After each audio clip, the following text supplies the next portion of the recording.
Hello, everyone, and welcome to another edition of Dorothy DeLay MasterClass Series.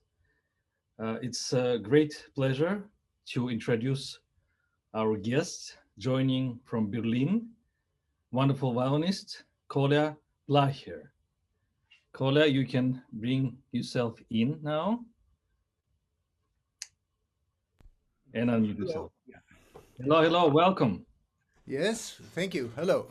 It's wonderful to hear you and wonderful Yeah. to see you. Same to you. Yes, and How, whoever's there. how's the situation in Berlin now? Well, it's as frustrating as it can be. The vaccination is going slow, and we're not playing any concerts, and it's cold, and so rather difficult. But we stay in good humor. But yeah, you look very joyful, so it's a great spirit. Yeah, fortunately, we are really going through the vaccination period, and perhaps we're a little bit ahead. Good. I wish that you will gain this balance in your life very soon, and we'll be able to meet in person. Yes, I hope so too. Yeah. So we will have plenty time to talk about your professional life, your plans, your experience with your former teacher, Dorothy DeLay. As you know, we really paid this kind of tribute to her legacy because she was a student at some point here at Michigan State University. So Mhm. she was a graduate in 1937. So Wow. so it's a way to commemorate her legacy and to bring some of the very established and distinguished former students. So you will have a chance to maybe to talk about some of the memories. But now we'll proceed to the first player, Sofia Levchenko. She's a student here at Michigan State University. She's a performance diploma and she's done her master degree here as well. And she will be accompanied by the pianist G1 O. G1 is a professional pianist. She's not a student. And so, Sophia, you can bring your camera on, and they are going to perform for you two movements of Frank Sonata. And you can stop and you can start working whenever you feel it, the right time. Okay.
Very, very good. Can I stop you here? Sure. Yes? Hello? So, Sophia, you hear me well? Yes, I can hear you well. Oh, you're looking up all the time I talk. Okay, good. Yeah. Very good playing, very beautiful. Hello. Um, and let's start working a little bit. It's very good. I would figure out more I mean, this music is between Wagner and Impressionistic, right? It's and I have a lot of Wagner. When you play, I miss a little bit of the Impressionistic side, meaning colors and what to do with the sequences. Yeah. Why don't let's start once more? Yeah, so from the beginning.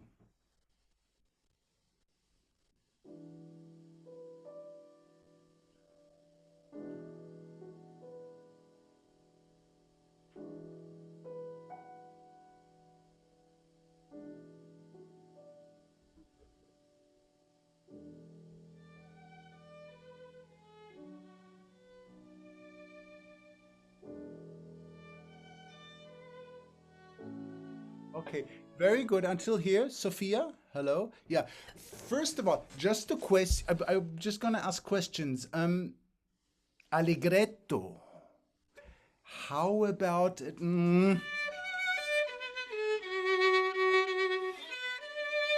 being a little more flowing? Also, that you coordinate between you and the piano, the tempo better, and sequence. So first one is. And how do you want the second one? Is it more? Is it less? At the moment, at least from here, from the mic, it's very beautiful, but it's basically the same. What do you want to do with it the second time? I was thinking to make it as a more like questioning. So I hear you really badly. Can you speak louder, please? yes, sure. I was thinking the second phrase maybe to do it more as a question. So I mean maybe like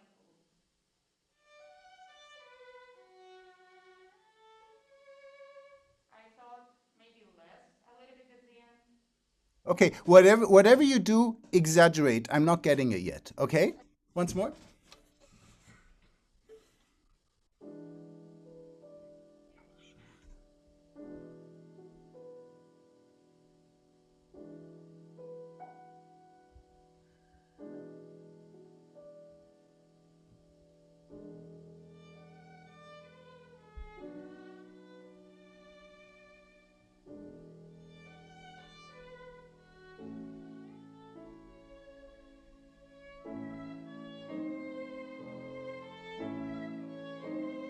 Okay, good.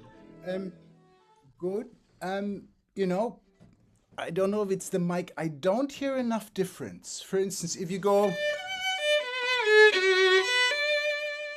and second time, let's stay simple, just more to the harmony change. Yeah. Then maybe second time less.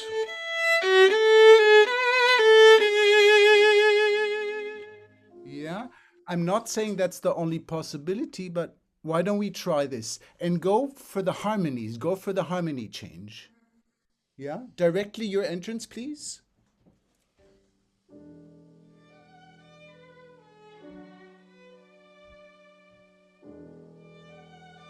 More.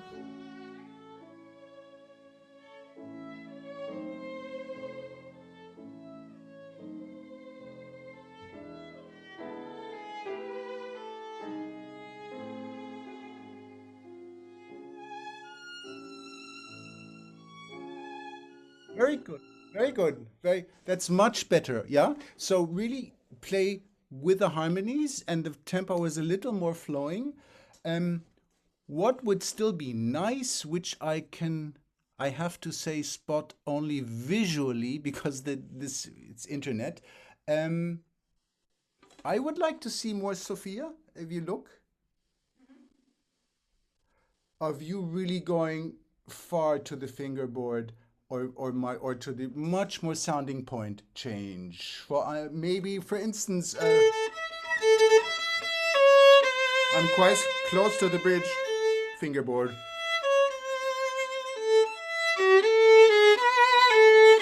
Bridge.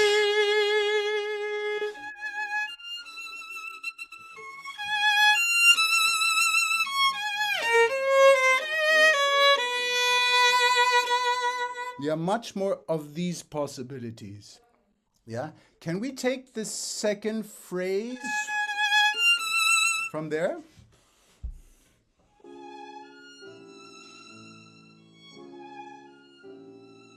Okay, good, Sophia, good. But be clear, we have this color. The new phrase starts here.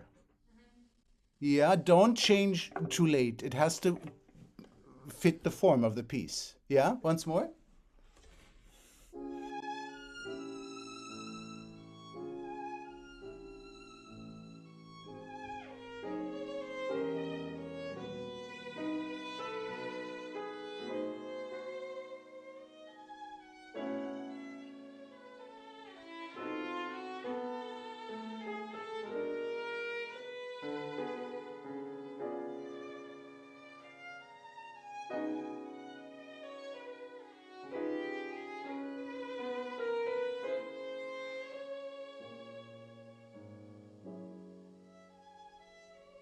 Good.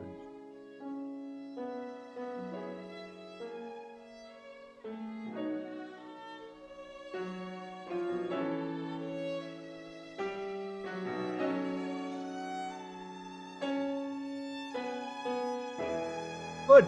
Much better. Stop. Okay. Sorry. Yeah, much better.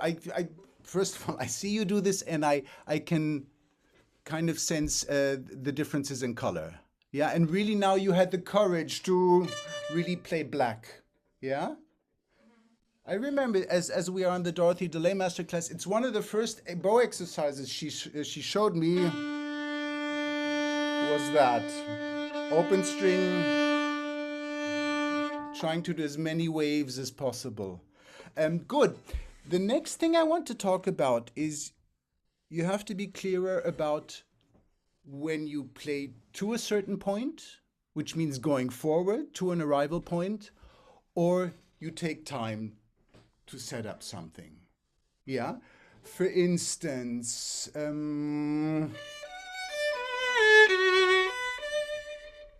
basically I'm going forward.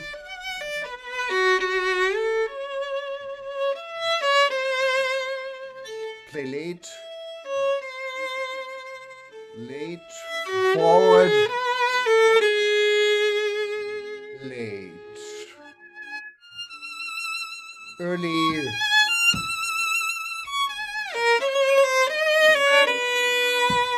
late, and so on. Yeah, that you really have to decide where you go forward, where you go backwards, where do you play early, where do you play late. Yeah? Let's try this. Let's go from the beginning again for that, okay?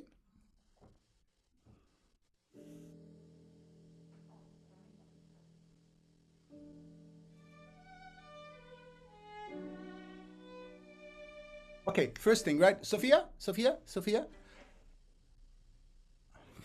Let's just say now you want to go to the harmony of bar 2 of your entrance. So play forward to that bar, yeah?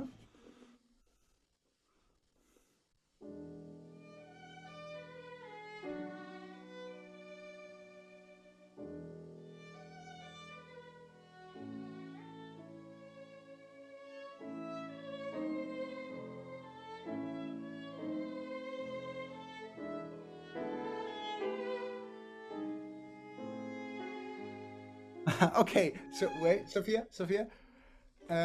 Good, but you go, and then you hesitate, and then you hesitate again. No.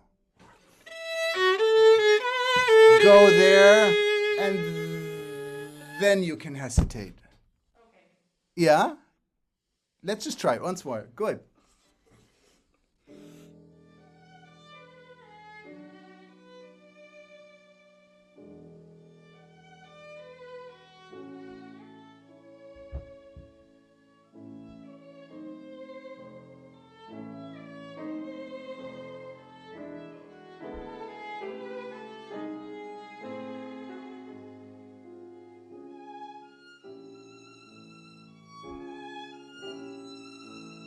You go. Wait.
Okay, very good, very good, very good.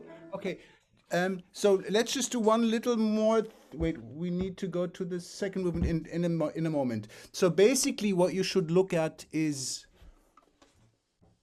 colors, sounding point, and really figure out. Again, I have to talk to about Miss DeLay. She did it very simple. She very clearly put an arrow going in front, or put an arrow going backwards, or she wrote play late, play early. It sounds very simplistic, but it's very effective. Yeah. Let's talk about the sequencing. When, excuse me, wonderful pianist. What's your name? I'm sorry, I didn't hear it. Mine is a G1. G1. Okay, G1. Thank you. When you finish your phrase and the violin comes in, it says dolcissimo.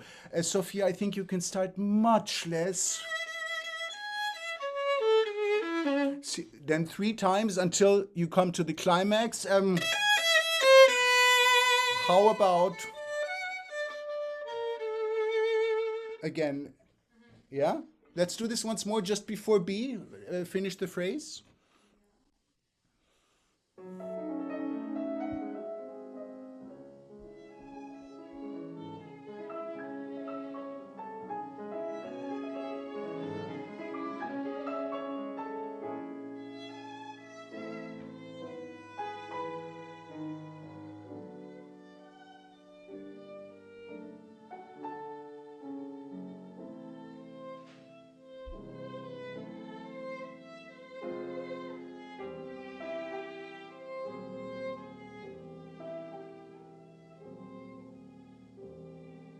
Good. Okay, very good. Why shall we go to the second movement? Yeah?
Good. Thank you very much. Very beautiful.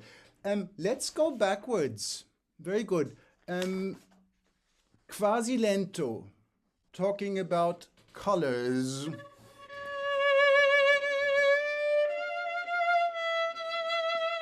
How about here? And then...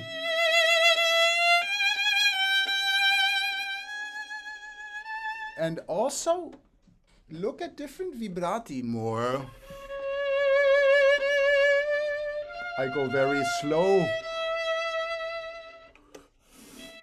Fast. Sorry. Senza.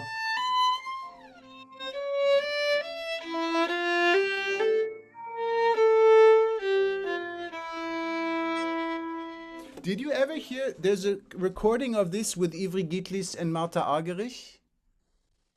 Sophia, did you ever hear that? Yeah.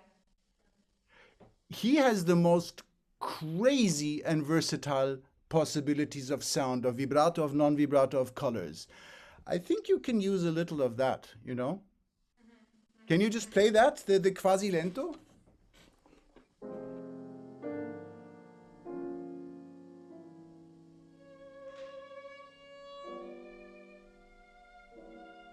Good, very good, Sophia, and let's have a character which is, how do you say, verzweifelt. It's in despair, it's dying.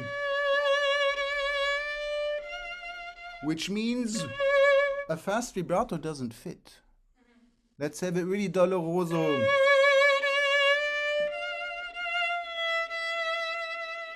Yeah, very slow.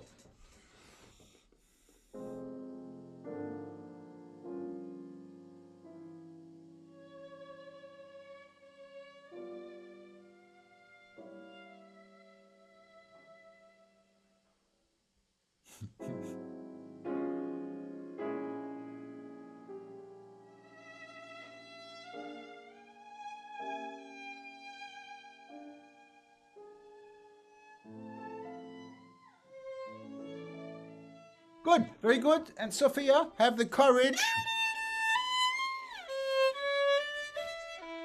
to play flautandissimo senza vibrato. Right from there, right from there.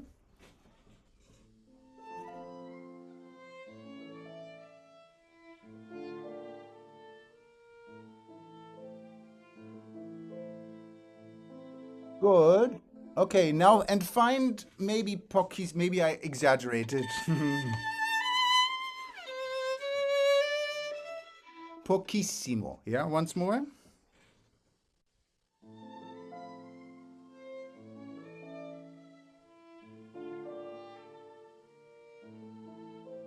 Good, very good. And in contrast, can you exaggerate?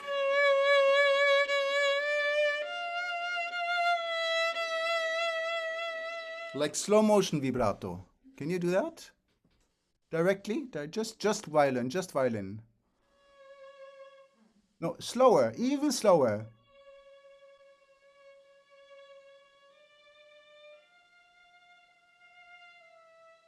Yeah. Exactly. You have to sound like your own. Do you do exercises sometimes? Like really slow or really? Yeah? You know, okay, good. So much for this beginning. You have to, again, see how you pace your energy. I mean, it starts just forte. It's not fortissimo yet. And I don't think the theme is strong right away. Like not...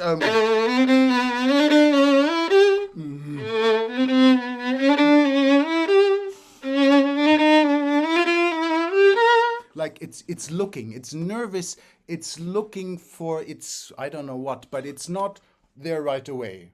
That happens in the fortissimo. Yeah, can we go from the end of the piano?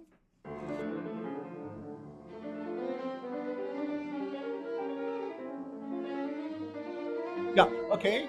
Sophia, wait. Just violin once, if you look.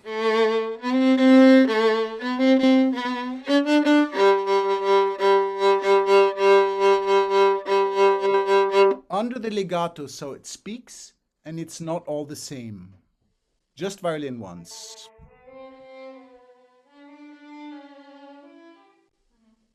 Yeah, yeah. Okay, together.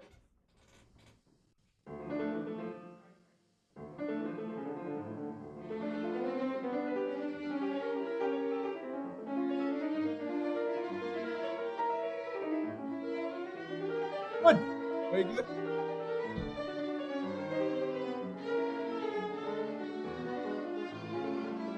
Yeah. Okay. Very good. Very good. Very good. And again, let's pace it. Sequence 1, 2. Start less. Climax. Yeah. Be very clear. Again, as we are in the Dorothy DeLay Masterclass, this she really taught me. She would never tell me like you should play it like this or like that. She made me figure out how to build the phrase, how to build it up, climax, and how to build down the energy also. Yeah, once more.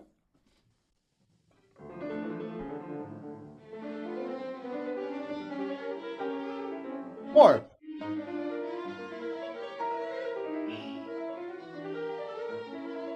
Climax.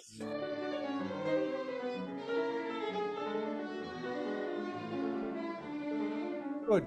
Very good. Very good. Also, one of the exercises I got shown very early.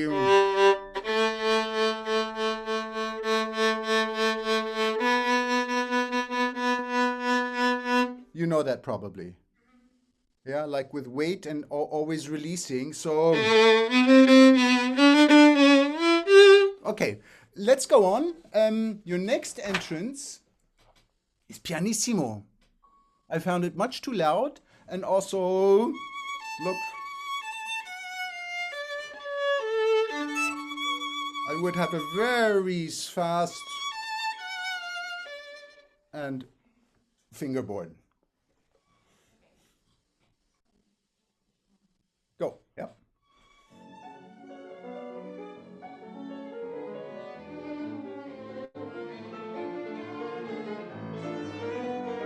Okay, good, good. And then if we think, I mean, those are the carrots. Do you want them or maybe attack? I don't know. And here, is it smooth like the beginning? Or maybe to throw the bow and have clicks for the articulation. I mean, volume-wise, you know, a violin is limited, but we can do so much with articulation. Yeah. Let's go from pianissimo once more. Tastissimo.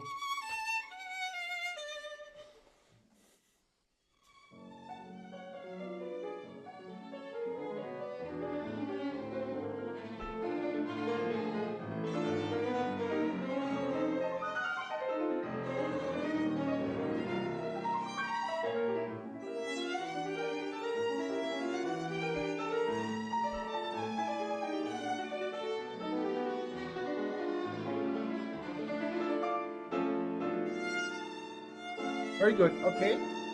Okay. Good. Hello. Woo. Very good. I can't really. Do you have letter at letter C? Yes. Yeah. Look, it says sempre forte e appassionato, and you're getting very smooth. And then here, there's actually no big difference. I mean, this is, I think, very smooth, right? And also, I would articulate much more. Okay. You want to go from there?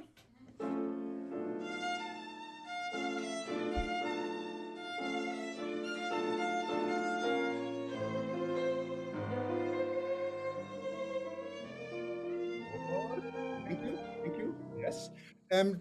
speaking very clearly and simply and technically, fast bow changes and leave on the weight. So you really get consonances and clicks. Once more.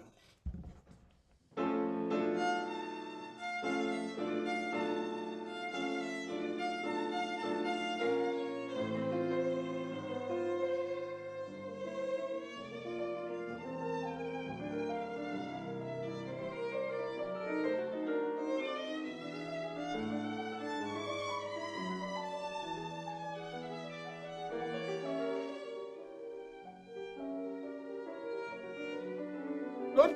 Thank you. Thank you. Thank you, Sophia. Both of you have more courage for a real pianissimo. Okay. Maybe I'm mistaken from the internet, but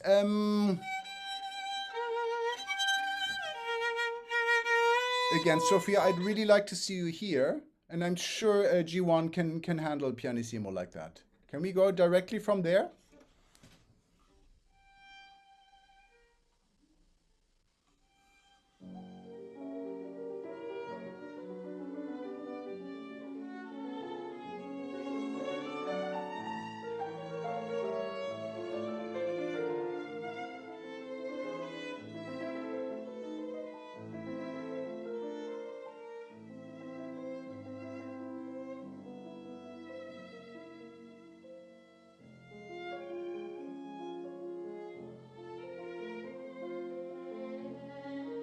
Okay, good. Same thing. I know I'm repeating myself, but the color is too direct, too light, and the vibratos, I find it's too intense.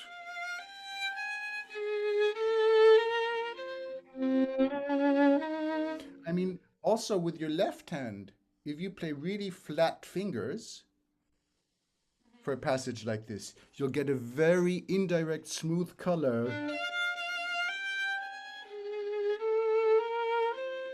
Opposed to if I play like that. Okay. Yeah? Try that.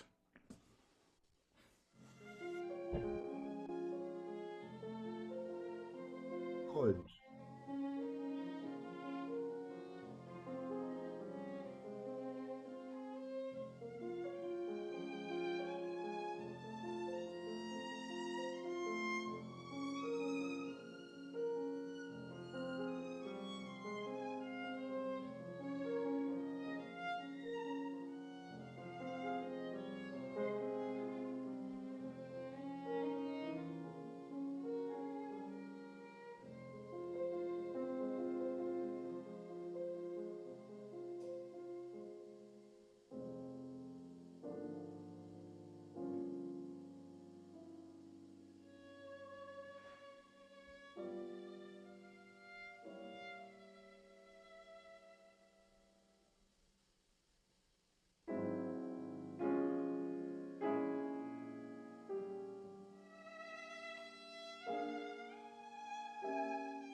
Good. Okay.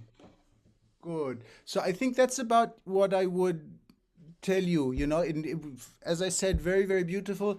Um, Look more. Also, I would, do some exercises just for this. Look for some different sounding points from really slow vibrato or,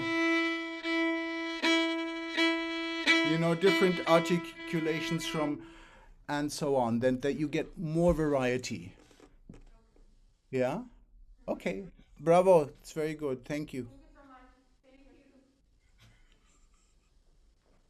Thank you. Thank you, Kolja, for very descriptive and such a wonderful session with so many great advices. I'm sure Sophia will think about this and refresh some of the things perhaps she already knows, but it's definitely I can recognize some of the points you were making, and it reminded me, of course, about Ms. DeLay also making certain things very clear and simple. So perhaps it's time you can tell us a little bit more how did you start working with Ms. DeLay and how many years you spent and what was the crucial moments for you with her relation with the relationship and work. Mhm. Well, I mean, I have to say, we both didn't have an easy time with each other. I was very young. I was 15. I came to pre-college, from Germany, from Central Europe, very kind of conscientious about tradition and Mozart and Beethoven. And there was this lady who kind of said, well, I like that or I don't like this. And I couldn't deal with that at first.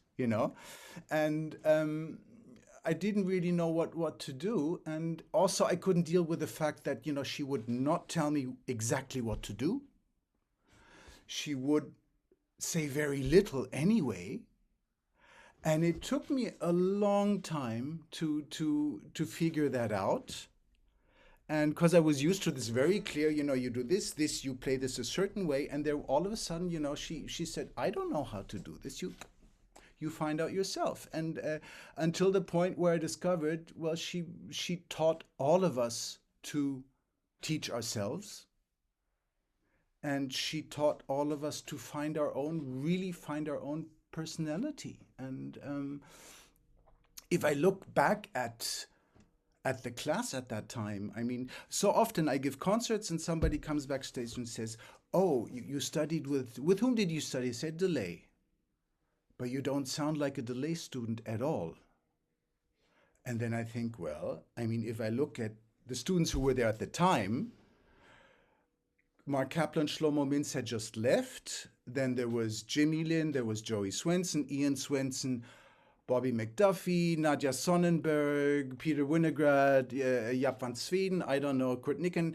And they are also extremely different in their playing, in their approach, also in then what they do. Some people became soloists, some people became conductors, some concertmasters, quartet players, whatever. That she had this enormous liberty of giving us the craft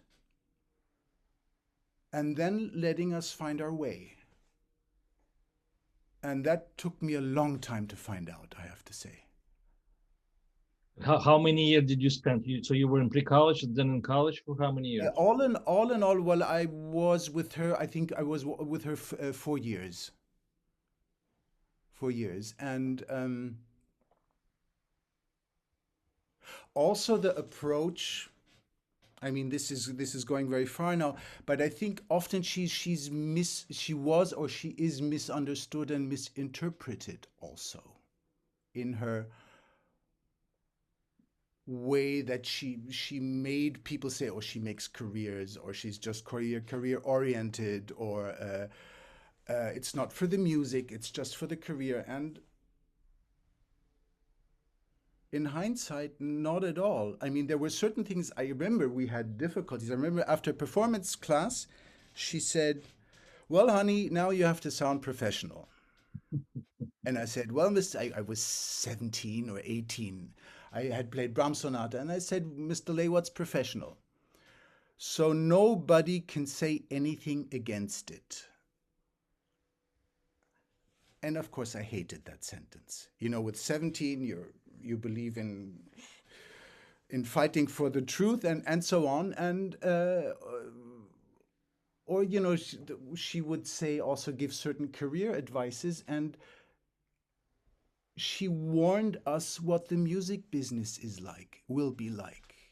I don't think it was her opinion that things are right, but she said, look, you have to play well, of course, but she also warned us what it will be like trying to make our way. And it will be play the way so nobody can say anything against it, which has nothing to do with the music. And so in that sense, I think she was really misinterpreted a lot. And I have to say that the older I get, the more I teach, and that she becomes really the main thing that made it possible for me to be where I am now. Absolutely, it's very interesting point you make about her personality. I didn't spend so much. Actually, no, I spent a few years with her.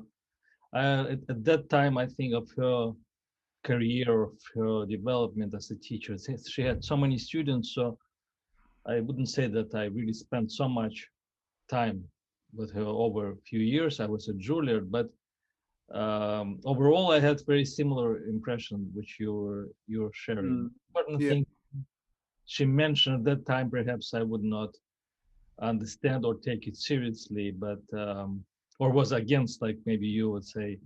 I was also 20 years old when I came, and I had very different background of my teachers who were always trying to develop very personal, artistic, in depth, and very expressive way of playing, not necessarily in a very simplified way. So when I would come and, like you mentioned, she would put something more or less. And I still have some of the markings in the music.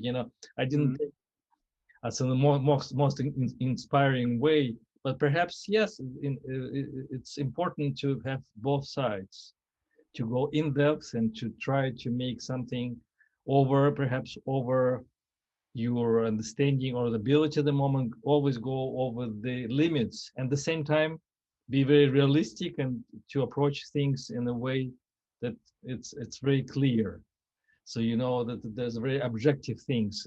I remember once she said, when I played something for her and I was expecting some kind of revelation, and she said, honey, it has to be in tune, good rhythm, good sound, and the rest is very subjective. So I also Yeah. Yeah, also but there's yeah, that. but this is not. This doesn't have to be negative. I mean, No. I'm saying that it's not negative at all. It's it's very honest. I already mentioned with some other guests on this webinar. So it was very honest and to the core of the problem. And Katya mm, mentioned something about intonation. You cannot go and be, flying in somewhere in the sky if you're missing some very essential points. So you have to really come back and make mm, certain that you are covering the all professional things you mentioned about. yeah, yeah. But also when she would simplify things, many people I think then think there's a negative point to it, but it's she said this one sentence to me, with this whole strokes and vibrato, big, small, slow, fast, you have total control over the phrase. And this really for me was a click moment, but she left us completely with our own ideas. And which I think at the end is better, maybe even better than to have a super inspiring teacher, because you have to find your own thing, you have to find your own personality, you know. And also in terms of what she never said much, but the things she said, I think it's due to her having studied psychology. She knew exactly when to say what, and if she knew things wouldn't stick, she would just shut up and smile. And then it took months and she would say one thing and I still remember it like exactly today, you know. It's true. It's interesting because many former students share very similar experience. So Yeah, with yeah. the years, some of the things she shared with them, actually, they are more vivid and they have more value and meaning. And I think it's important when somebody gives you this kind of advices, they will stay and perhaps you understand on a different level. The older you get, the more experience you get, you understand what this person actually meant at that time. Yeah, yeah, yeah. Think this is makes her really outstanding in that sense because there's much more than just a simple words, simple phrases. She was Yeah, trying to yeah, convey the message to us. yeah.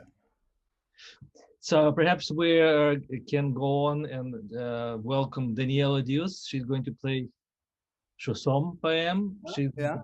without piano, and I have to mention that it was a little bit disappointing with the sound system. I think it happened first time, but every time there's some challenge. So, and I've Yeah. always been able to to work it out somehow. But today it was the last moment when Sophie and Jivon was playing.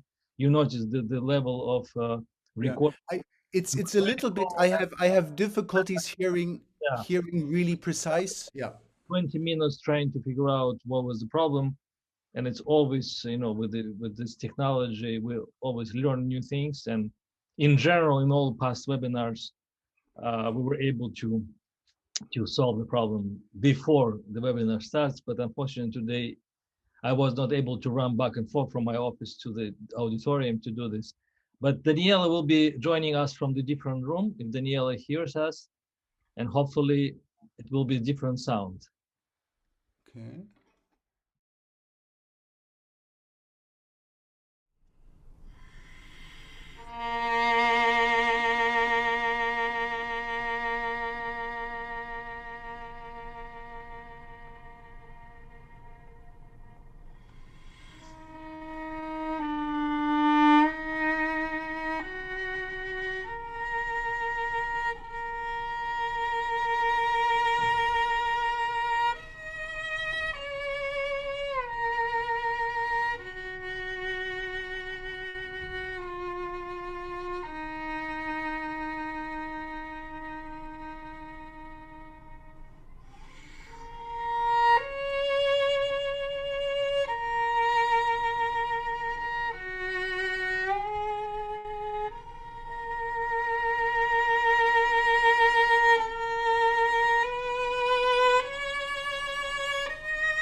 Okay, very good.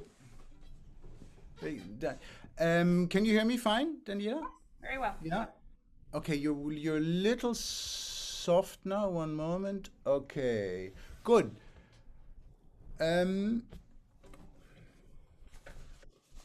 First of all, one thing, one technical issue, we can get to that later. I would recommend that you practice things even if you don't want to have slides heard, first of all with slides.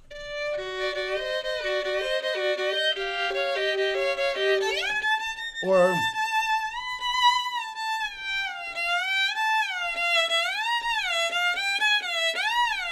so it gets smoother and you really know the distances. Yeah, we'll get to that later, which also helps for the character. If we start for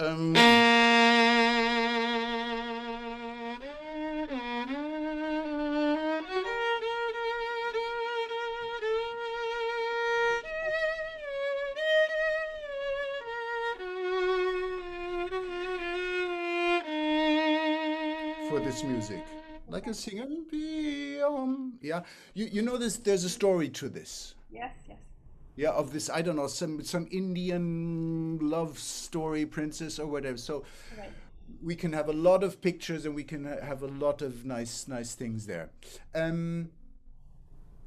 You know that after you play your theme, the orchestra plays the whole thing, right? Yes. Can you just start right away and play the tempo you had? From Right the very beginning. So the tempo that I did. Yeah.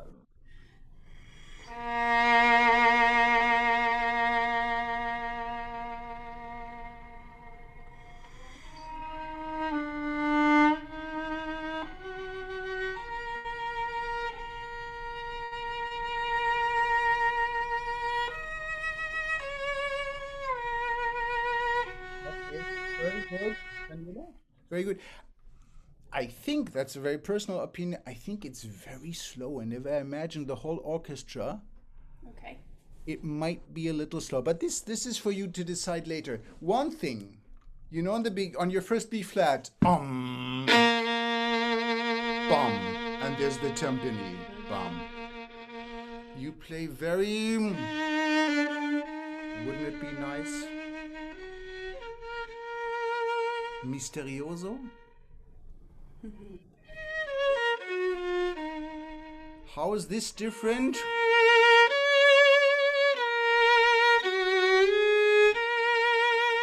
How is this different?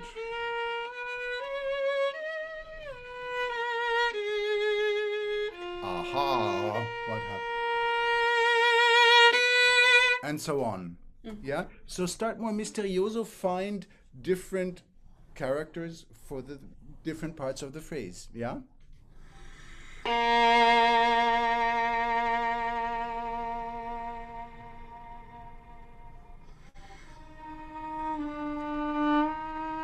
Right away. Let's start right away.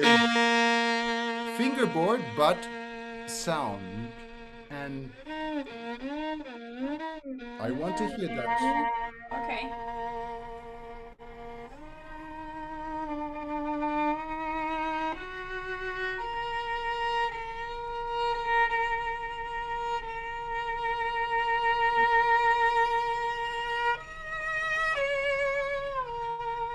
Good.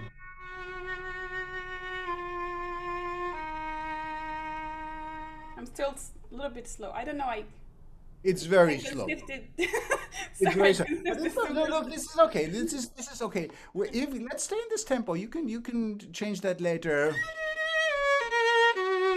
Important is if you're that slow, 2, 3, 4, 5. You want to have a sound there and not lose it. Okay. Stay in the tempo. That's fine. Once more.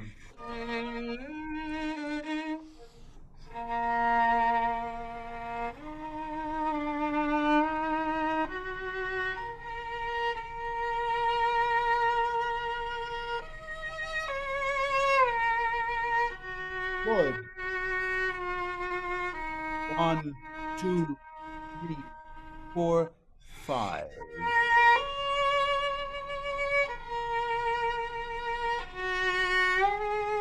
Okay, good.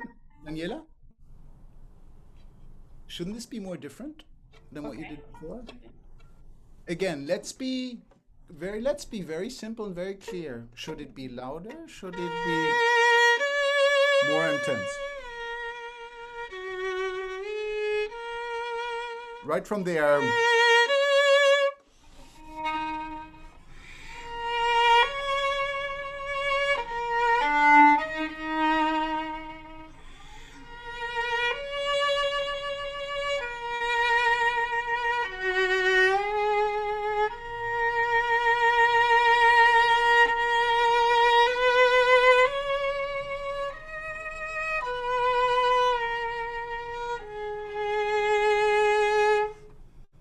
Okay, Daniela, you have to figure out the phrase. If you play that loud here, what are you going to do then? You have to crescendo to forte to tutti.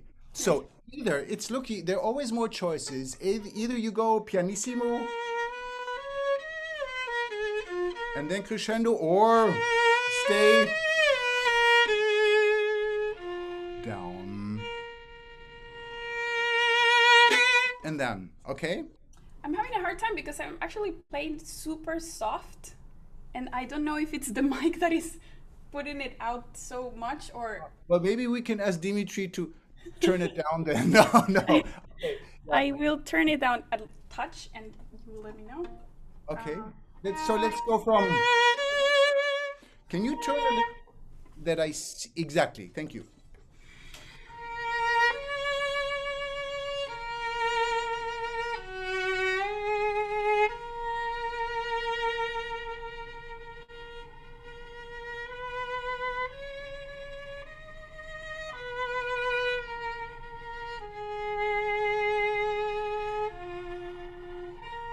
Very good.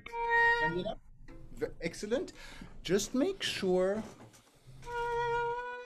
especially if you want to play here, you have to be straight.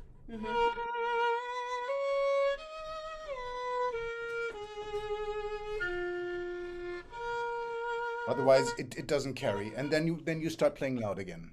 Right. Yeah. Okay. Once more. Good.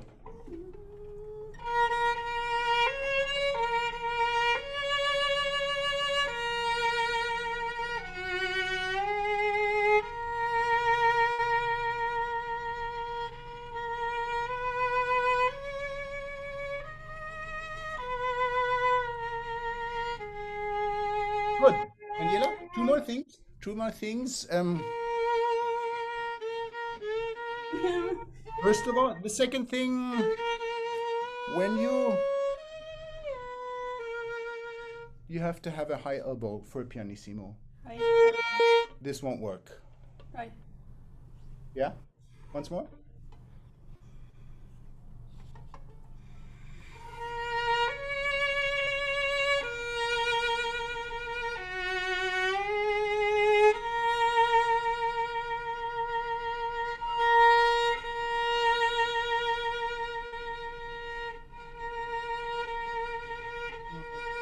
Very difficult. Good, fine, go on.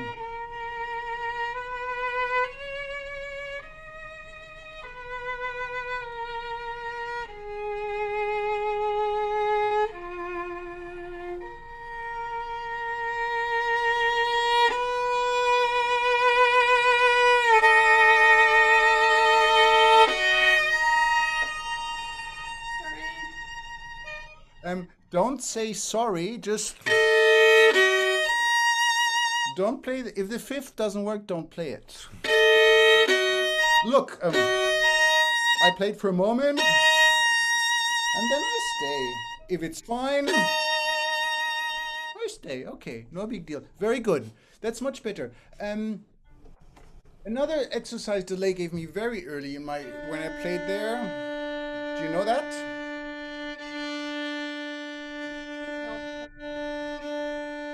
From the middle on, up, and curl, and pinky is round. From the middle on, that gives you good balance, Yeah. you need for pianissimo. Mm-hmm. You need to do that once? So Any? no pinky here. Exactly. No pinky. Yes. Pinky. Elbow up.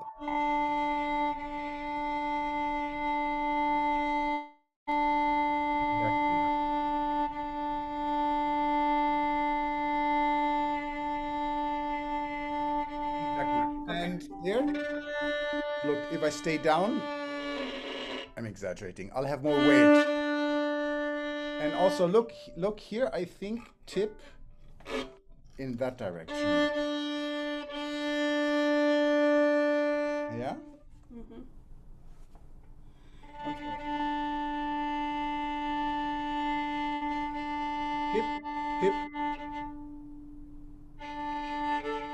Yes, exactly. Got it. Okay, you look at that at home, but this is gonna definitely help. Yeah. Okay, let's go on from the trill.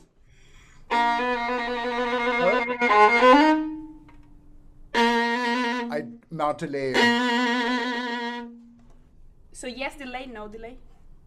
Click. That's the most important. You can right away. That doesn't matter. But keep cutting on the string.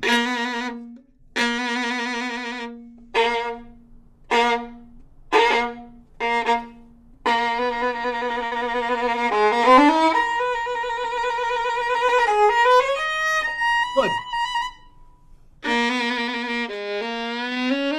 Let's go slow and let's slide. So it's secure and smooth.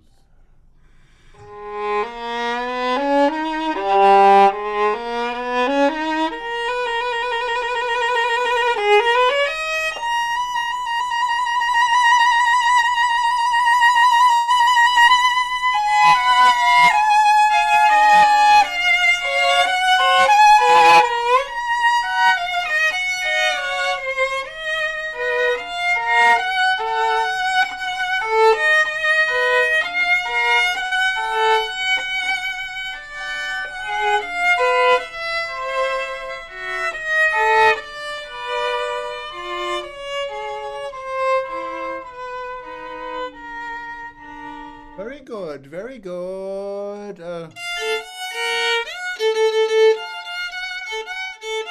This can have another slide, maybe. Let's go again from, I don't know what finger Okay. you do here. Yeah.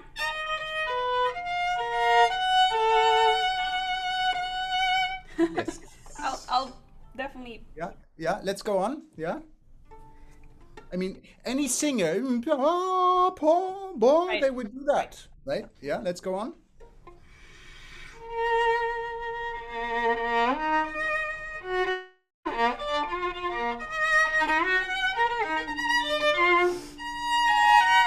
Okay. First of all, I know it's good, it should be improvisatory, but you take it apart so much that if I wouldn't know the piece by heart, I wouldn't, what's going on? So make sure is understood.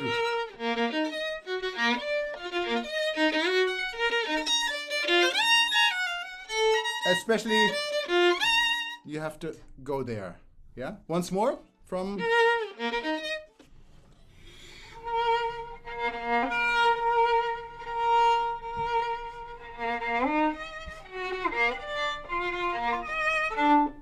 Okay, wait a second.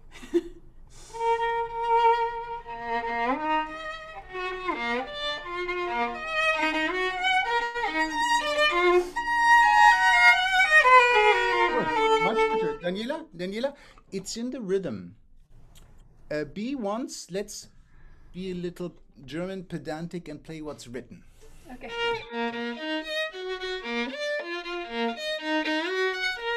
And make sure you have the time to slide.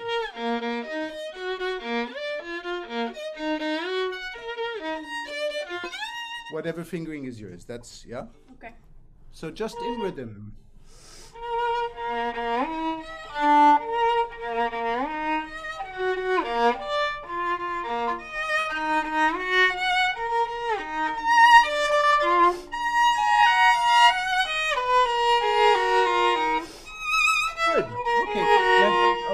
So once you have this phrase in rhythm, Hmm. of course, much too strict, then you start adding a little bit of rubato. Okay. Yeah, but so that you know what's written. And now let's do a little bit of rubato. Okay.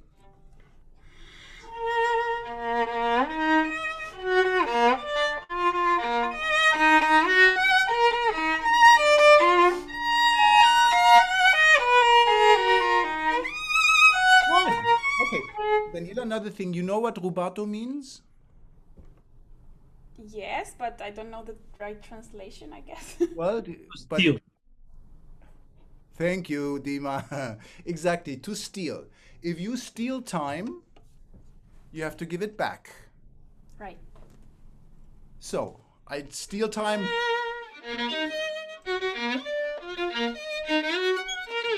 Which means I have to give it back.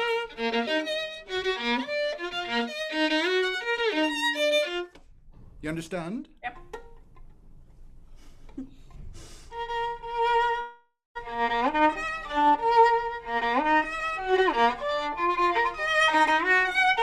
Give me 1 second. It's better, it's good.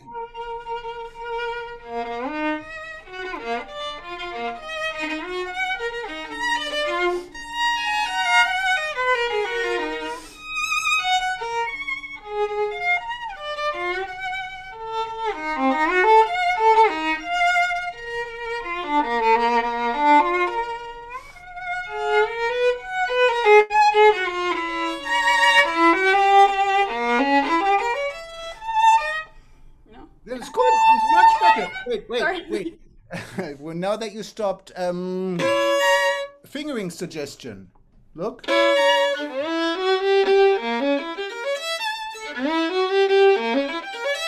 That's nicer. Yeah. Let's go, but let's go on.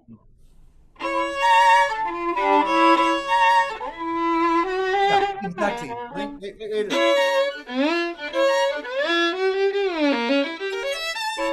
Okay.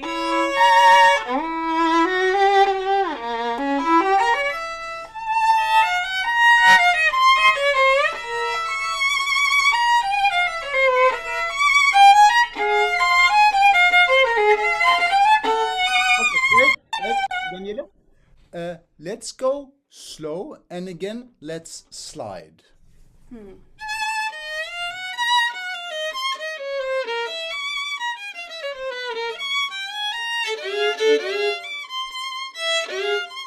Yeah, so really, because you have to know from where you go to where you go. Slow, so your body remembers your Galamio always said, intonation, and it's like being blind, reading Braille. And if you read Braille like that, Right. you won't read much. You Right. have to read like that. Yeah? Let's go slower.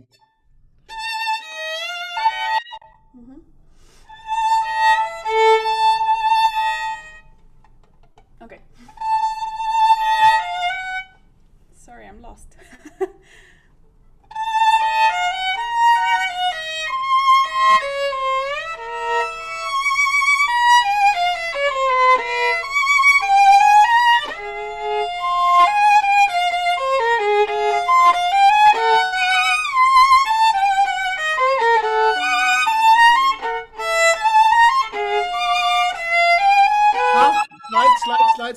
Slide, only the last one, the F.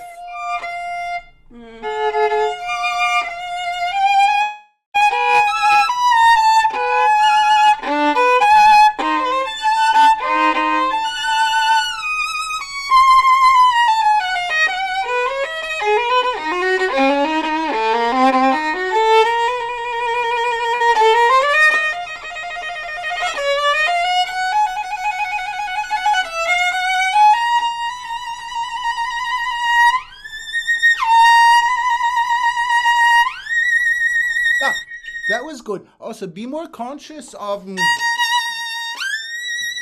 starting fast and arriving slow.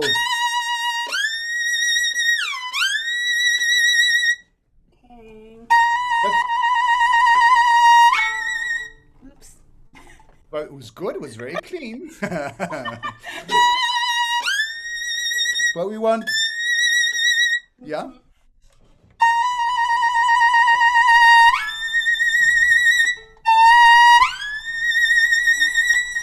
Okay.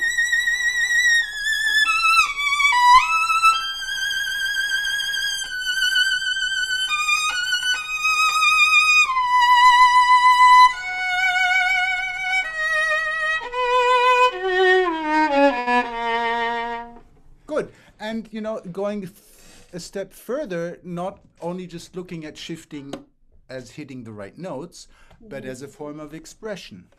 Right.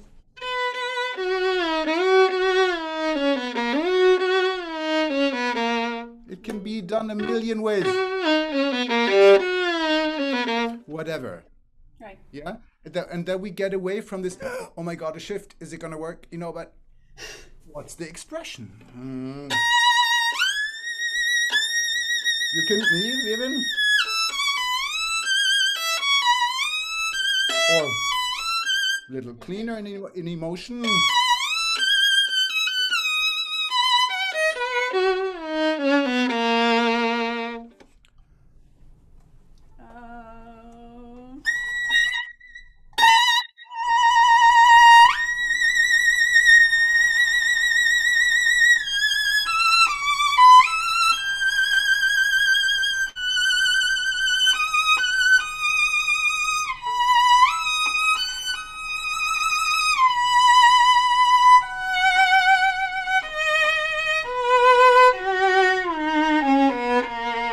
Bravo. That's very good.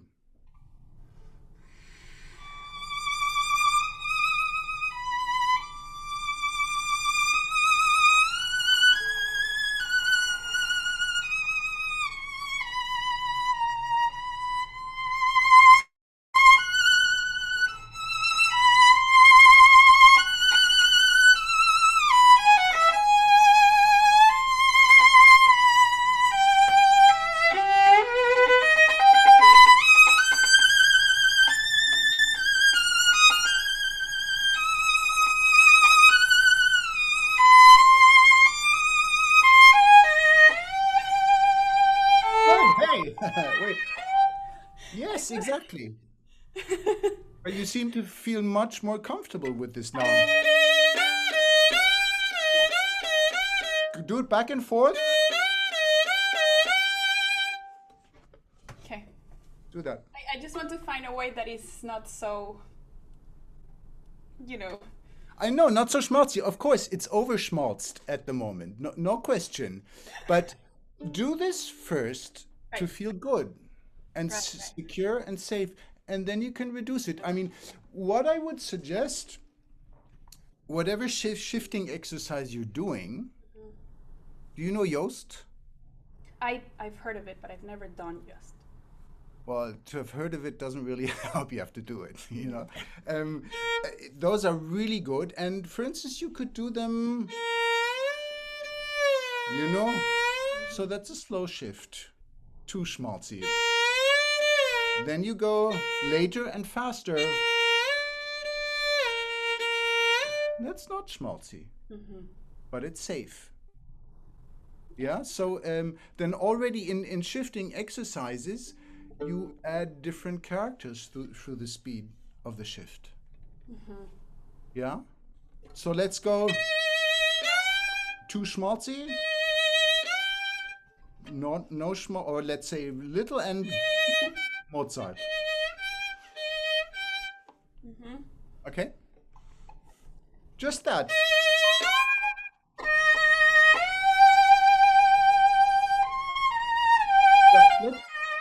Let's stay.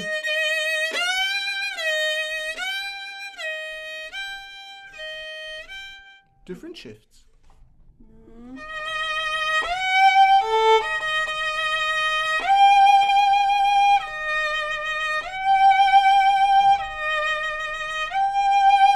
Good. And again, schmaltzy. More schmaltz again. Yes. Another thing that I cannot judge from here, are you aware that it's always helpful to release while shifting? Yes. Yes. Okay, good. Let's go on now.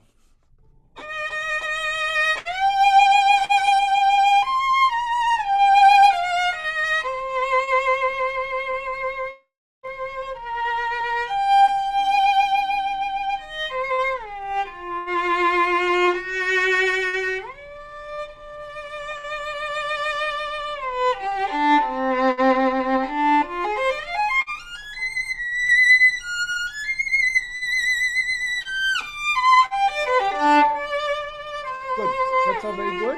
Okay. I think one last thing we should look at are, first of all, the octaves.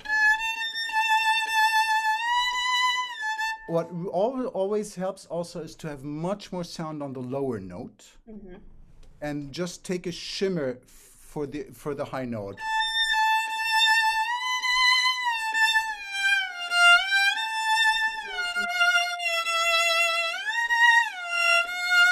Can you try that once?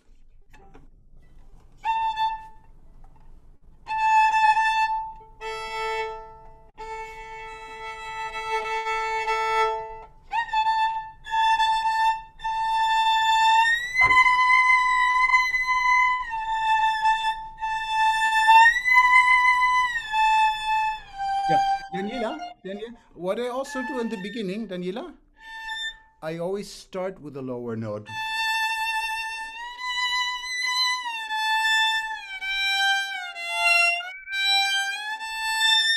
Once the lower note is there, then I just put the top note on top of it, and it's much easier.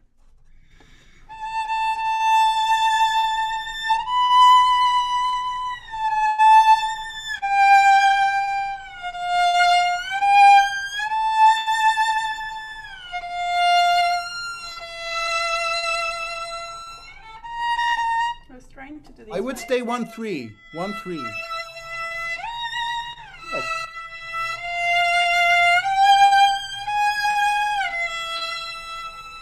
Okay, fine. Okay, so practice it like that. Yeah. 4. Sorry.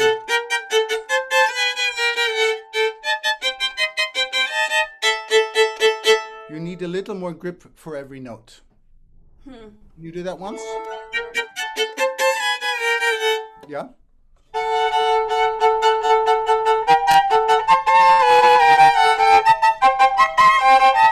think I had that tendency a little too much. Then yeah, but it was too fast, and not with orchestra. You would not be heard. Yeah. Okay. Once more. Okay.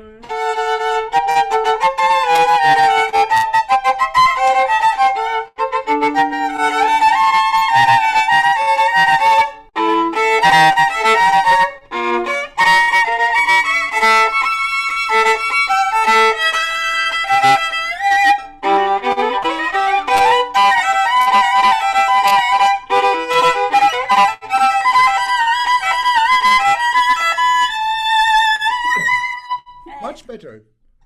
Let's go on from there.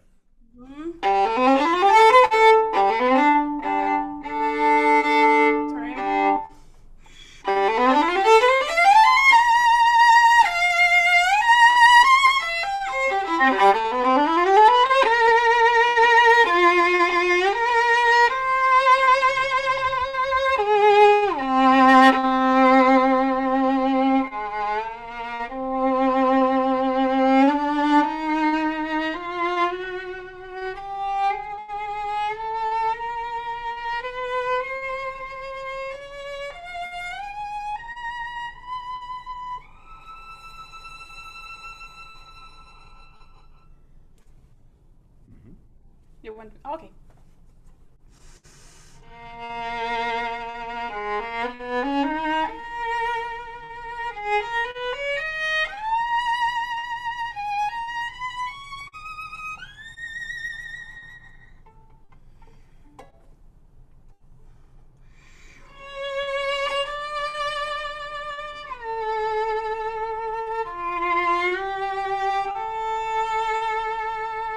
Good. Daniela, I see a tendency which is very good that when the music relaxes, you slow down your vibrato, but it's not enough.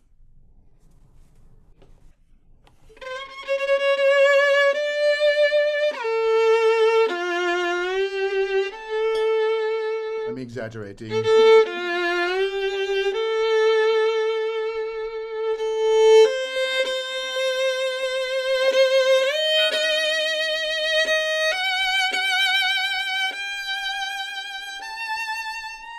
slow. And this is cooking.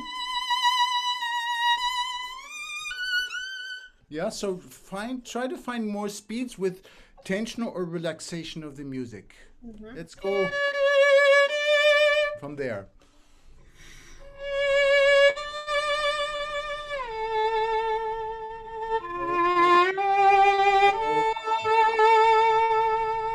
No, it's not. That's not slow, honey. That's not slow.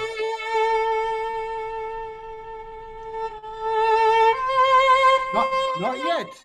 You have 3 or 4 times to go. Right. Okay.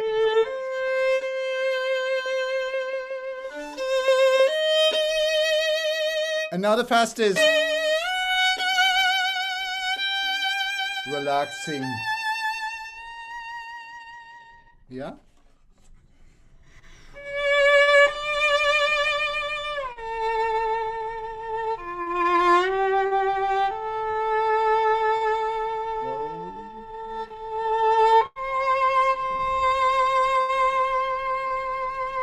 Faster.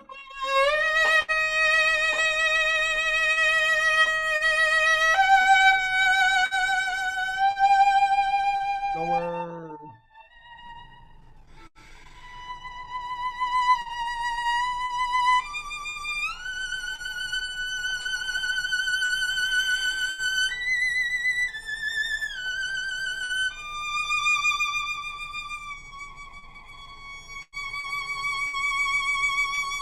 Good. Very good. Very good. Very good. I think here horns come in. Dee-da, bee-da. It's very relaxed actually. Before there's all this tremolo going on. So but here, sorry. I would vibrate quite slow. Okay. Let's go again from here.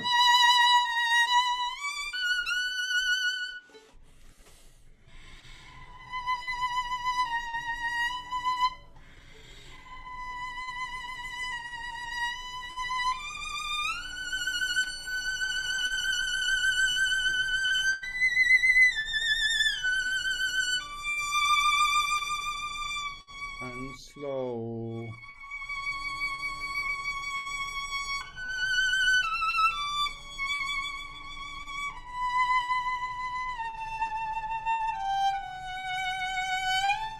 Good.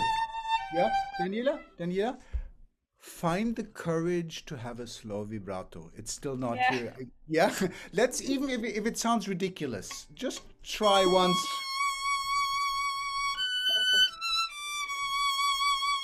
Sounds like my grandmother 200 years ago. Yeah, do that once.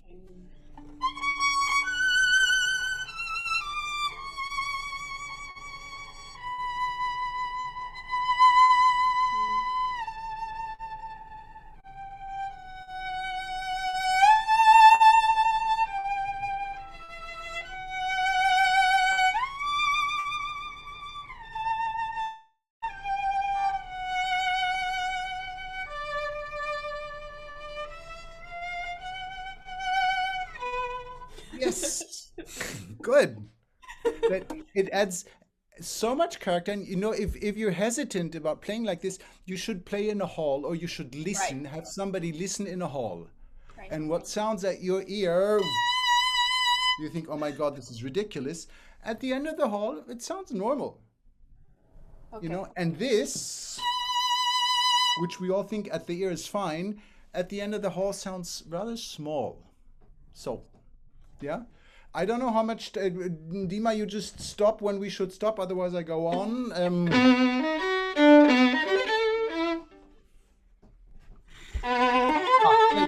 Wait, okay. If you ever play this with orchestra, the orchestration is dreadful. You have to Yeah. play very loud. So, down. Yeah? Okay.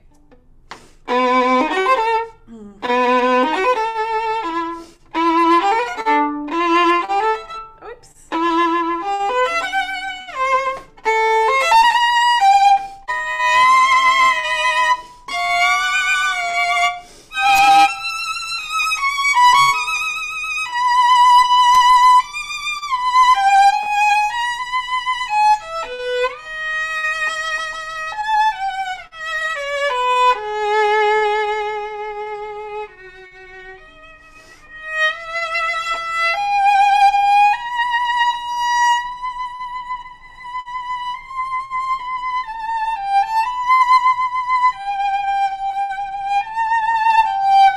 Okay, good.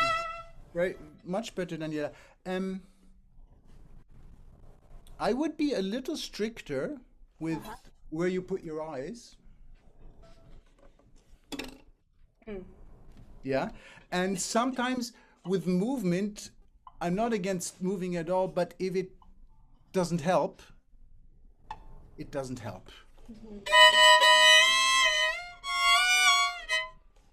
If anything,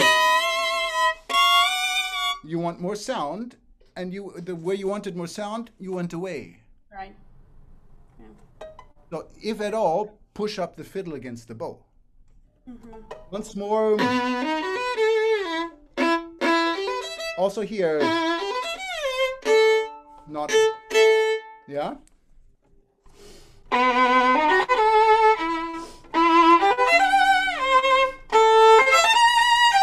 Good. Yes. No, hey. That was good, but then you go, no.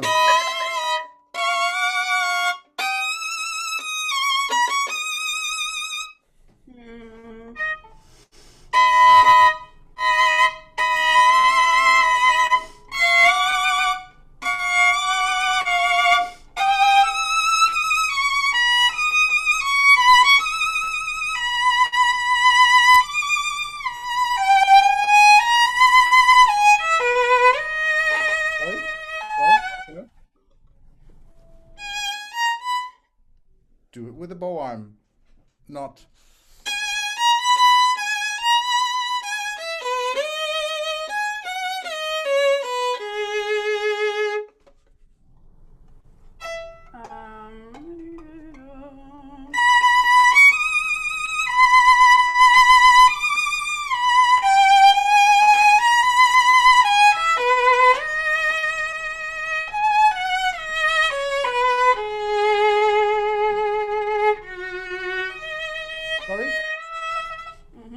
Something. Also, yes. Now your posture is much better because you're open. Right.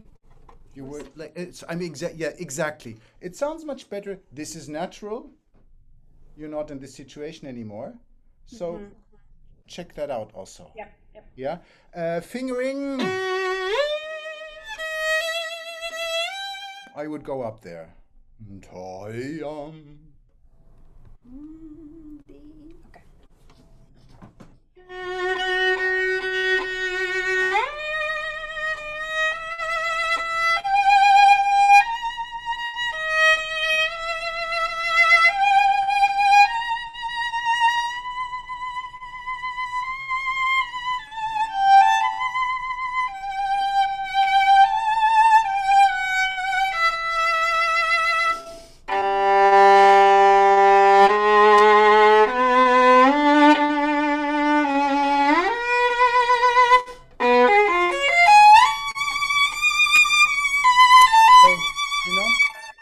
I think there are enough new ideas now, and you think about that. Yeah, so let's just review again. Look at some Yost in different speeds. Look at it shift really as a possibility of expression. Yeah.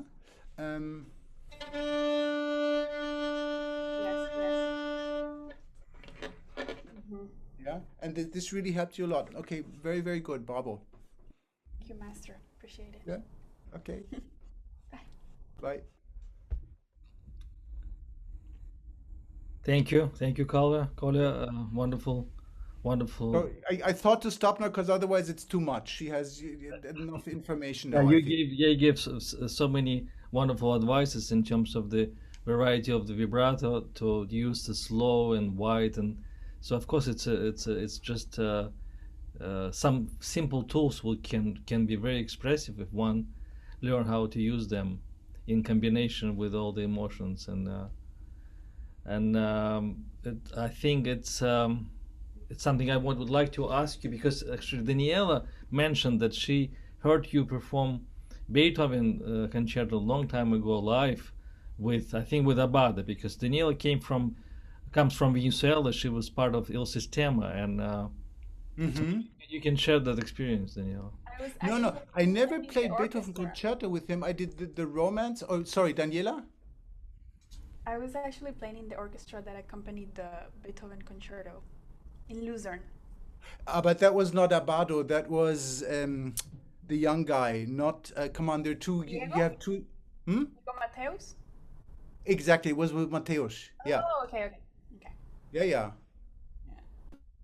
Okay. Yeah, so Hmm. it's I would like you just to share maybe some of your experiences with wonderful conductors you work with, and perhaps you can mention what makes one is really special for you. I mean, you work with Abbado at Berlin Philharmonic for several years. At Lucerne Festival, there's a wonderful Yeah. videos I recently watched with Abbado and Mahler 5, I think you're Mm. playing as a concertmaster. I mean, I have several. Let's say, as as an orchestra member, as a concertmaster, there was really, I mean, Abbado, I did a lot, as you said, with him. I have remembrance even with Kleiber. I did a concert with Kleiber, which Oh, was really amazing, Brahms 4. I can imagine, yeah. And the difference really was with Abbado had incredible hands, but it would go via intellect. You see his hands, you know what he wants. With Kleiber, there were his hands, and they forced you to play a certain way. It was not comfortable, and it was frightening because I felt out of control. You know, like Coriolan, bam, and it was like you were shaken. Yeah. Um, as a soloist, I have the most beautiful memory. I would say with Abbado, we did often Berg Concerto, Hindemith, Stravinsky. I remember really nice an Elgar Concerto with Daniel Barenboim, which is really his music. You know, it was fantastic to play that with him. And yeah, also what I can say about these times, there's such a big separation in being an orchestra or being a musician or a soloist, which I think is not. Not good. I have to say for myself, I I started my career as a soloist and chamber musician. Then I went to Berlin, and after 6 years I left. And then again, you know, when we did a lot of solo work, and I have to say I really learned my craft as a soloist through these years in orchestra, because I knew exactly how an orchestra works, how to play or not to play, what to say, what not to say, to really pull a conductor in an orchestra to play my way. And so the separation of either being a soloist or either just being an orchestra is, I find it rather difficult. I mean, of course, after a few years, you have to see in playing an orchestra, you have to work to stay in shape. That's a danger, definitely. That What was one of the actually, reasons why I left also, because I felt I couldn't handle anymore, you know, playing Mahler symphonies 2 weeks and then having to play Beethoven or Tchaikovsky concerto the next week. So I had to make a decision. But for a while, as an inspiration, it's incredibly important. did you develop some kind of approach to keep yourself in the, this shape of to be, especially when you play a lot in the orchestra, how to, to clear your senses and to get back to what you would like to, you know, Mhm. to emphasize as a soloist, and to have this kind of switch? And did you have Well, any approach to this? you have to be completely schizophrenic in terms of sound. Yeah, if I play as a concertmaster, on one hand I have to lead, but at the same time I always have to play with the group. You know, if I play too soloistic, I'm going to stick out all the time. And as a soloist, of course, I need a certain core in the sound. And I always was very aware of, in an orchestra phase or when I had to then go to a solo phase, to do certain things to get back my focus and sound. And it's just, sorry, you know, the exercises she gave me, delay or martelé, whatever, you know, just to do these basics again. For the left hand, what really was important for me never go into an orchestra rehearsal not warmed up, just to not to be injured, very simply. And I would practice these Mahler and Strauss things. I would really be able to play every note of these dreadful runs where normally you just, take two handful and it's okay. Then it gets sloppy. But if you really practice the stuff, it actually developed my technique, because you have such weird, in Mahler symphonies and Strauss things, you have such weird things for the left hand. And so that kind of kept me in shape and awake and flexible,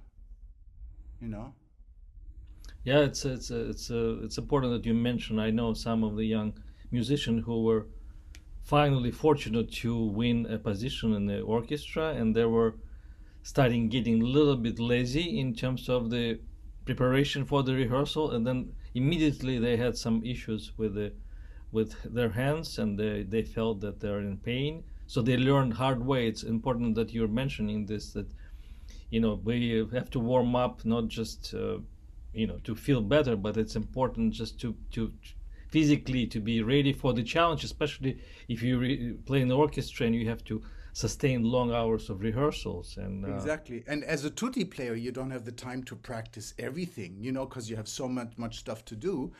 And it's like a soccer player. If a soccer player goes on the field not warmed up or stretched, he's finished after 10 minutes. It's very simple. Yeah.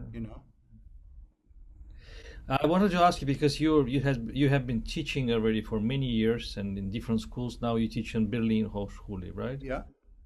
So you work with many different level students, I'm sure. And what do you find is the most important quality one needs to possess or to develop in order to succeed, in order to become an advanced player? Because talent, of course, is important, but in terms of focus and try to develop some of the qualities, what do you think it's important?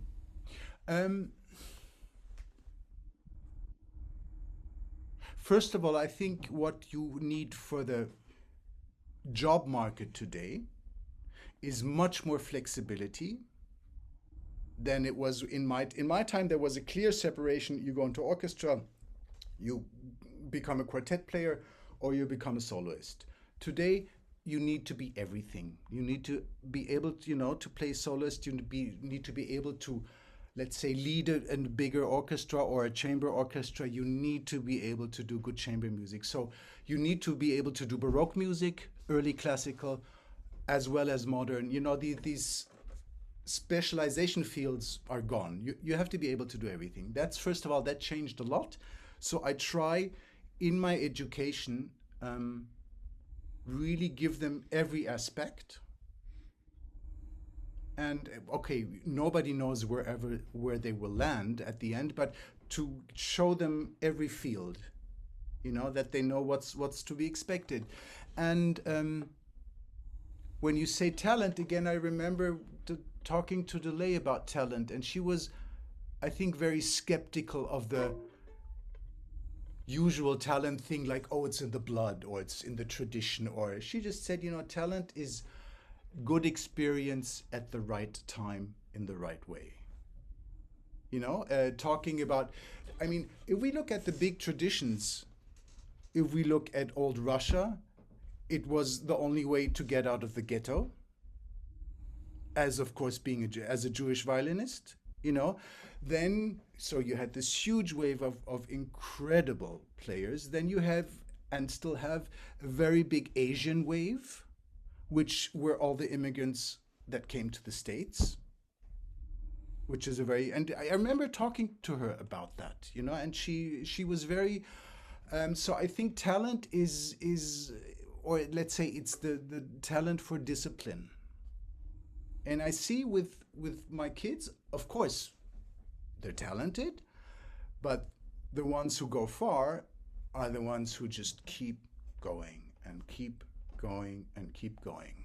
Sorry, it sounds very moralistic somehow, but no, I think you're absolutely right. It's actually and kids that no matter where they start, and that's also what triggers me as a teacher. If a student starts low, as long as he or she really develops and goes, it's the most wonderful thing, even if it starts on a low level.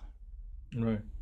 I think it's important quality we develop as a musician, which I think very helpful in life in general, that we have to go through certain period of frustration. It never comes, not always comes right away. So sometimes it's we see the results after a long period of time. Once in a while, I recognize that something I did 30 years ago, now I feel that it's finally I can say, now it's working what I did long time Exactly. ago. Yeah. So Yeah. we have to be persistent. We have to be very, patient in a way.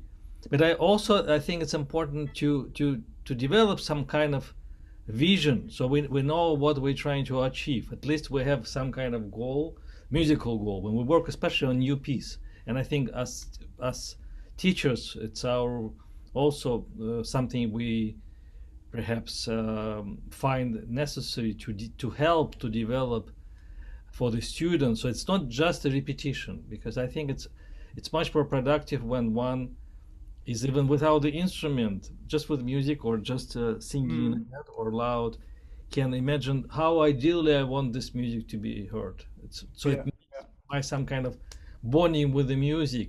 And then I have to work on the obstacle. It's like Michelangelo would say, you have to cut all the unnecessary marble in order to make this beautiful Mm. sculpture. Yeah.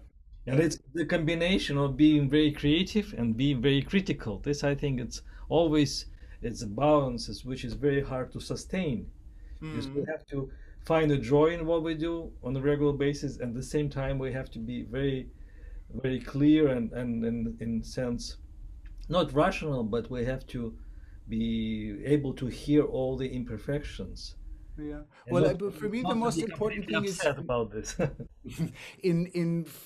with developing that is that I really try, which is very painful for the students.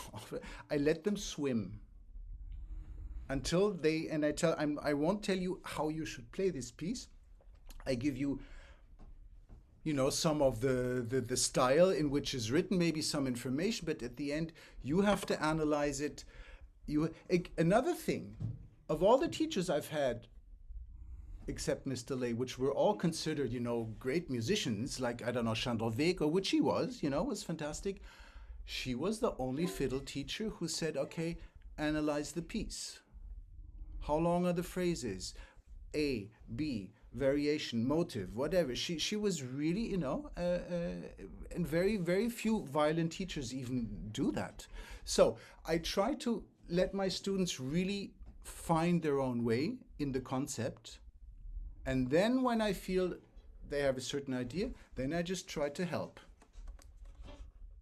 Do you play chamber music? I'm sure you do play chamber music, because I know you also lead some symphony or chamber orchestra as a leader, right? Lately, Well, something I you've been used to doing do about it. much more chamber music. In the last year, it was always freelance, with different people. I did have a trio for a while with Clemens Hagen and Kiri Gerstein, but we quit because it was just too busy. And what I'm doing a lot now is play lead concerts, Right, right. but with normal size orchestras, not small. And I don't know, for concerto, I can do up until basically, Schumann, Brahms, Beethoven, these things. Of course, Mozart, Bruch, Mendelssohn, and so on. Bernstein Serenade, I also did like this. And then, Without conductor? yes, Really? yes. This must be a very complex piece to do without the conductor. It's stressy. You need a good concertmaster. and with symphony, I can go up to late Mozart, late Haydn, or early Beethoven from the chair. Like, I don't conduct, I lead it from the chair. And that's a very wonderful kind of work. But also, this is, I have to change within one concert from being a concertmaster and then being a soloist, and it's strenuous. It's quite strenuous. But I'm sure it's very, very encouraging for your students to know that you can combine so many different qualities as a musician, and to find your own way of finding your own path to play the repertoire you play, and to be able to enjoy this. And I mean, I salute you on all this repertoire. And you mentioned in Elgar and Berg and Stravinsky. I mean, it's such a wonderful concerto. Now Bernstein. It's wonderful that you had the chance to learn it, to perform it many times, and record it also. So it's to have this kind of broad approach to the music. I think it's important quality to keep growing, to keep yourself busy, to have something always to be excited about. Exactly, and you can't. I mean, we cannot stay on the same repertoire for Right. hundreds of years. You know, like the new generation now, they have to learn different things. All the repertoire that I'm working with, I basically did not study in school because things changed so quickly.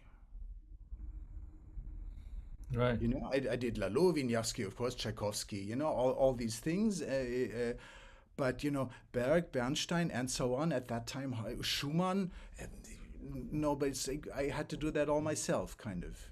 Or Britten, or Nielsen, or whatever, you know, what there all is. And now the repertoire, also you see it in the competitions, like now ARD competition in Munich. The concerti in the last round, it's Hindemith and Martin. Hmm. So things change, you know. Yes. Cole, it was a wonderful 2 hours. I really thank you for your time, for your dedication. It was very, very educational, and it was wonderful to hear you play and to demonstrate too, because you sound wonderful. You don't know this on the other hand, on the other end, but but you sound wonderful even on the internet far away. So I really hope that we'll be able to do something in the live session one day. But Yeah. I think that it was a wonderful opportunity for everyone to meet you and to have a chance to hear you play, to teach, and to inspire about different kind of repertoire, and to share stories about Dorothy because you were very articulate, and I think it's important for younger generation to know something about Dorothy DeLay and about that generation of teachers because we cannot neglect to something to the generation who really developed this culture and help and raise so many wonderful artists. And you mentioned that every distinguished student from Dorothy DeLay is very different. There's Completely. Yeah, yeah. no stereotype of that everyone plays the same way. And I think it was very intelligent side of her teaching that she tried to develop a best of individuality of each student she worked with. Exactly. Yeah. No, thank you. I enjoyed it very much. It was my first online class I've ever done, so it was, and I'm sure I'm going to watch the next ones to come. Right. So the next one is going to be your friend, and actually because of the Joseph, I think Joey. Ah, great. Swanson, he Yeah. introduced us because we haven't really Yes. met. I'm looking forward meeting you in person, but we had wonderful conversation. And Joy is going to work next week, actually, on Thursday, also with a group of students from Glasgow, from Royal From Conservatory of school. Yeah. Scotland. And I'm looking forward uh, to seeing other guest artists. We have Gil Shaham actually in 2 weeks, and Mm-hmm. also we're going to have Q&A with Itzhak and Toby Perelman. Ah, fantastic. This is going to be something also very special. And so I thank everyone who keeps attending our webinars. It's gives me great joy and fulfillment in continuing working on this project. And I'm looking forward to welcoming everyone in the next week. I would like to say thank you to Austin Burket, who is my former student, and he's been helping me a lot with some video editing and artwork, and also MSU professor Lauren Harris, who is very generous in supporting this series. So until the next time, goodbye, and all the best to you, Kolja. Thank you. Okay. Thank you very much. Bye bye, Dimitri. Bye Bye bye. bye. Bye bye, everyone.